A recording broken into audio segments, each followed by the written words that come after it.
At a moment of government shutdowns, showdowns, and political takedowns, there's a new effort to provide some political uplifting. It's happening at presidential estate Monticello, just a few hours away from Washington.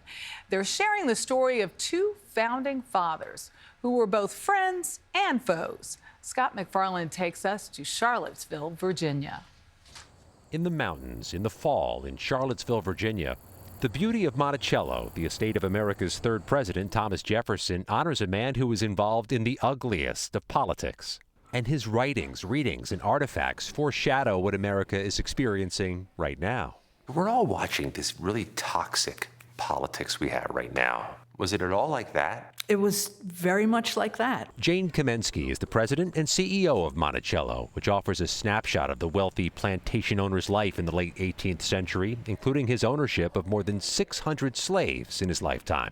We want to call forth a notion of civic capacity that is broad and elastic and that is compelling and convincing to people from the stories of these two men, their families, and the large enslaved workforce at Monticello, who does as much as anybody in the United States to make the promise of the Declaration real. Welcome in to what Jefferson called the Hall. This year, Monticello is offering a new tour, Founding Friends, Founding Foes.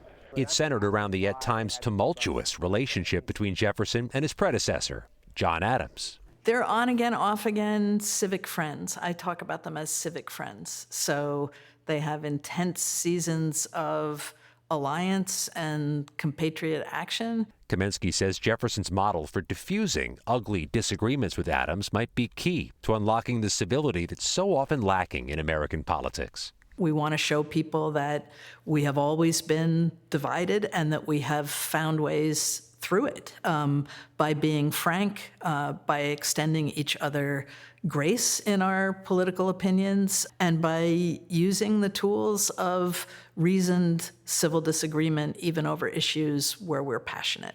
Discussion, debate, welcoming your rivals inside the House for conversation. Just letting your voice be heard in whatever political spaces you are in. It's all offered at Monticello through their program called the Feast of Reason, an exercise in controlling political debate.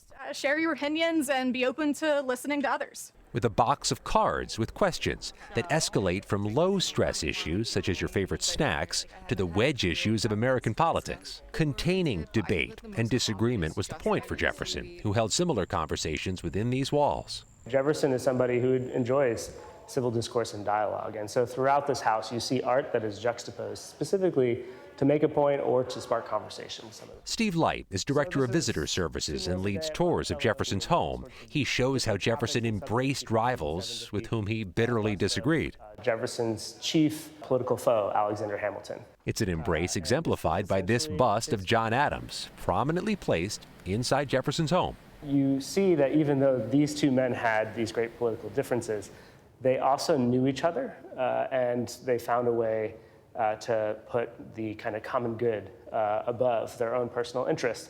And that's something that the founders thought a lot about. Jefferson and Adams, who died the same day on America's 50th birthday, July 4th, 1826, were optimistic about the country's future, Light says, but only if opposing sides learn how to talk. Do you think he envisioned a time, or multiple times, where American politics was ugly?